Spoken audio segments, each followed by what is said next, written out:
You heard yesterday, and thousands of you have watched our interview with Troy Bowker, one of the rich listers who was targeted by Cabinet Minister David Parker's report on supposed inequities in our tax system.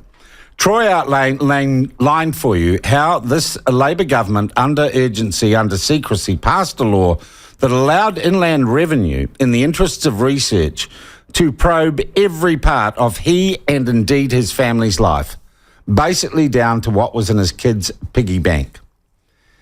They then produced a report which is being used far and wide by the left to claim the need for some form of capital gains tax and that our tax system is inherently unfair. Interesting to note that the Prime Minister, Chris Hipkins, gave a speech yesterday in the wake of that report saying there'll be no new taxes in the budget. But many political observers are saying this report, which compelled some of our most successful New Zealanders to basically let the Inland Revenue conduct a kind of financial full body cavity search of them. This report is being used to set up some sort of class war, some sort of eat the rich narrative, which of course has been gobbled up lock, stock and barrel by the mainstream media and the lefty journalists who run the mainstream media. But really, when we are talking about figures and numbers and taxation systems and how they work, it is a very complex rather than basic world we live in.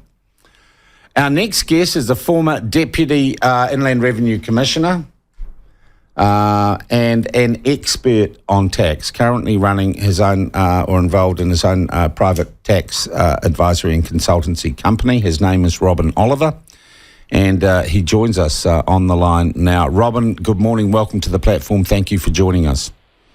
Good morning, Sean. Thank you for letting me on. Robin, before we get into it, if you could just expand your CV a little bit for those who do not know you. And I hate to say it, most New Zealanders don't know high-end tax experts. It's something that they probably thankfully aren't involved in. Tell us about yourself. Oh, well, I was in Treasury, went out to the private sector, worked for accounting firms, became Deputy Commissioner in charge of policy and Inland Revenue back in about 95, spent about 15 years in that job.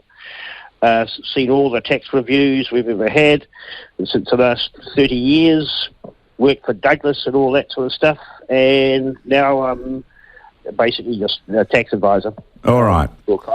Robin, as a broad overview to kick this off, do you believe the report produced by David Parker is a worthy piece of research? No, it's flawed fundamentally.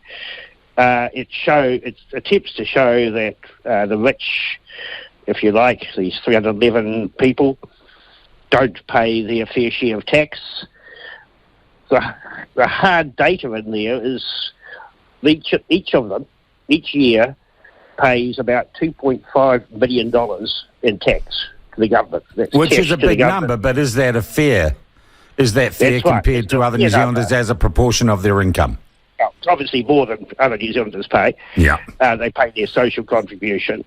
But the argument is that it is too low, less than 10% of their income, and other people at middle income levels pay about 20%, so double that.